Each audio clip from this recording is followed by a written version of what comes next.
Here's a quick video to show you how to help your dog as they're going through the shedding process during the summer as the weather's getting warmer. This is the device you need. You need it. Check out the link in the description below. Pick you one of these up. This is from Swihauk.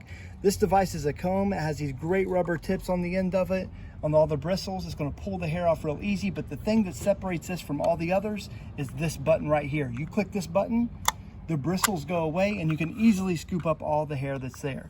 All the other combs, the bristles stay out, and it's really hard to get in there and get all that hair out there to clean this thing out. Let me show you how this works.